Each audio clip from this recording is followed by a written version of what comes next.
মহাকাশ যুগের সূচনালগ্ন থেকেই দুটি বিশাল মহাকাশ সংস্থা বিশ্বজুড়ে আলোচনার কেন্দ্রবিন্দুতে ছিল, নাসা এবং রসকসমস। কিন্তু আজকের প্রতিযোগিতামূলক বিশ্বে প্রশ্ন একটাই, আসলেই কোন সংস্থা বেশি শক্তিশালী এবং তাদের লক্ষ্য ও মিশনের মধ্যে পার্থক্য কোথায়? মহাকাশ অনুসন্ধানের ভিত্তি গড়ে তুলেছিল নাসা এবং সোভিয়েত ইউনিয়নের পূর্বসূরি মহাকাশ কর্মসূচি। তাদের প্রাথমিক মিশনগুলোই পুরো বিশ্বের কাছে প্রযুক্তি, উদ্ভাবন এবং প্রকৌশল দক্ষতার এক নতুন মানদণ্ড স্থাপন করেছিল। রসকসমস উত্তরাধিকার সূত্রে পেয়েছে সোভিয়েত ইউনিয়নের সেই ঐতিহাসিক সাফল্যগুলো, যেখানে উৎক্ষেপণ করা হয়েছিল বিশ্বের প্রথম কৃত্রিম উপগ্রহ স্পুটনিক এবং মহাকাশে পাঠানো হয়েছিল প্রথম মানুষ ইউরি গ্যাগারিনকে। তাদের প্রধান জোর ছিল দীর্ঘস্থায়ী ও নির্ভরযোগ্য প্রযুক্তির ওপর, যেমন সয়ুজ মহাকাশযান। অন্যদিকে নাসা বিশাল সরকারি বাজেটের সুবিধা পায়, যা বিশ্বের বৃহত্তম মহাকাশ বাজেটগুলোর একটি। এই অর্থায়নের কারণেই তারা জেমস ওয়েব স্পেস টেলিস্কোপ কিংবা আর্টেমিস প্রোগ্রামের মতো জটিল ও উচ্চাভিলাষী মিশন পরিচালনা করতে সক্ষম হয়েছে। রসকসমস তুলনামূলকভাবে অনেক ছোট বাজেটে পরিচালিত হয়, ফলে তাদেরকে টিকে থাকতে ও আধুনিকায়ন চালিয়ে যেতে বাণিজ্যিক উৎক্ষেপণ এবং আন্তর্জাতিক চুক্তির উপর অনেক বেশি নির্ভর করতে হয়। দুটি সংস্থাই নিজেদের আলাদা শক্তি ও অবকাঠামো তৈরি করেছে, যেখানে একটি আধুনিক বৈজ্ঞানিক অনুসন্ধানে এগিয়ে অন্যটি নির্ভরযোগ্য উৎক্ষেপণ ব্যবস্থায় অসাধারণ দক্ষতা দেখিয়েছে। নাসার প্রধান লক্ষ্য গভীর মহাকাশ অনুসন্ধান, চাঁদ, মঙ্গল এবং তারও বাইরের জগতে পৌঁছানো। তাদের বিশেষ দক্ষতা উন্নত বৈজ্ঞানিক যন্ত্রপাতি এবং দীর্ঘমেয়াদী জটিল আন্তঃগ্রহ মিশনে।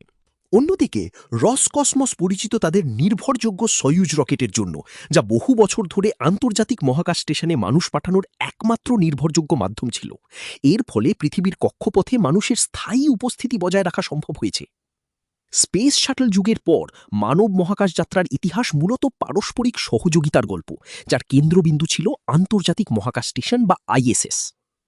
ভূ রাজনৈতিক উত্তেজনা থাকা সত্ত্বেও নাসা এবং রসকসমস আইএসএসে এক গুরুত্বপূর্ণ অংশীদারিত্ব বজায় রেখেছে।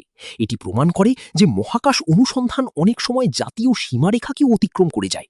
বর্তমানে নাসা আর্টেমিস কর্মসূচির মাধ্যমে আবার মানুষকে চাঁদে পাঠানোর পরিকল্পনা করছে এবং সেখানে দীর্ঘমেয়াদী উপস্থিতি গড়ে তুলতে চায়। একই সঙ্গে তারা স্পেসএক্সের মতো বেসরকারি প্রতিষ্ঠানের সহায়তায় মহাকাশ যাত্রাকে আরও কার্যকর করছে। ভবিষ্যতের দিকে তাকালে দেখা যায় দুই সংস্থাই আধুনিক প্রযুক্তিতে বিনিয়োগ করছে, তবে তাদের অগ্রাধিকার ও উদ্ভাবনের পদ্ধতিতে বড় পার্থক্য রয়েছে। নাসা কমার্শিয়াল ক্রু এবং কমার্শিয়াল লুনার পেলোড সার্ভিসেসের মতো প্রকল্পের মাধ্যমে বেসরকারি খাতকে উৎসাহিত করছে। এর ফলে নাসা নিজস্ব সম্পদকে আরও উন্নত গবেষণা ও পরবর্তী প্রজন্মের প্রযুক্তি উন্নয়নে ব্যবহার করতে পারছে। অন্যদিকে রসকসমস নিজেদের বহর আধুনিকায়ন এবং নিজস্ব নতুন মহাকাশ স্টেশন তৈরির দিকে মনোযোগ দিচ্ছে, তবে অর্থনৈতিক চাপের মধ্যেই তাদের অবকাঠামো উন্নয়নের চ্যালেঞ্জ মোকাবিলা করতে হচ্ছে।